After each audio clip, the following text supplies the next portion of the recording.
Hello, I'm Bernard Hickey from interest.co.nz and welcome to the Housing Report. Today we've got fresh figures out which show the housing slump is in full steam. Figures for March show that the value of building consents fell 24%. That's the biggest fall in 6 years. The number of building consents actually fell 30.9% to around 1,567 from a year ago. Now, since mid-2004, the number of new houses we've been building has been dropping from around 3,000 a month to around 1,500 a month now. Apartment consents, they're in a complete mess. Down, in fact it's a crash, to 50, just 50 consents for the whole month, for the whole of New Zealand. That's down from 173 in February and 73% from March a year ago. And it's not just a story about apartments. Excluding apartments, consents actually fell 27%, and the value of those consents fell 23%.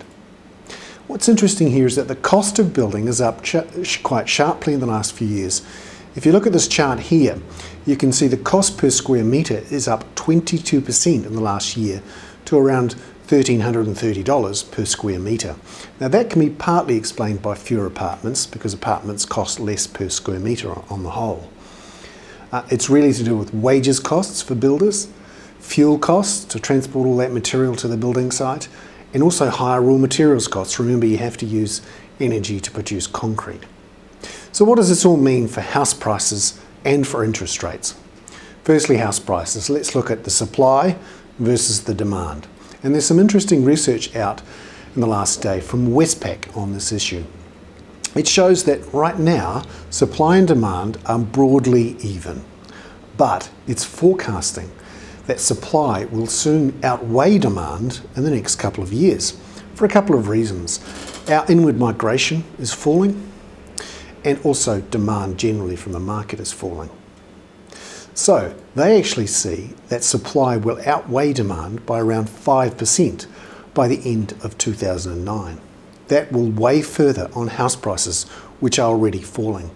You can see here from this chart that house prices have fallen around 4% from their peak in November last year. We're actually forecasting a fall of 30% in house prices over the next couple of years as the market returns to a more affordable level and the economy slows. Let's have a look at the interest rate outlook, the implications from today's numbers from that. This is another sign that the slowdown in the economy is going a lot faster than everyone expected, and it will add to those who are arguing for an earlier rate cut rather than a late rate cut later this year. Most people currently see a rate cut from the Reserve Bank in the third or the fourth quarters of 2009, and this will help perhaps bring forward slightly those expectations. And the New Zealand dollar dipped quite significantly after these figures, down to 77 US cents. I'm Bernard Hickey. That was the Housing Report for interest.co.nz.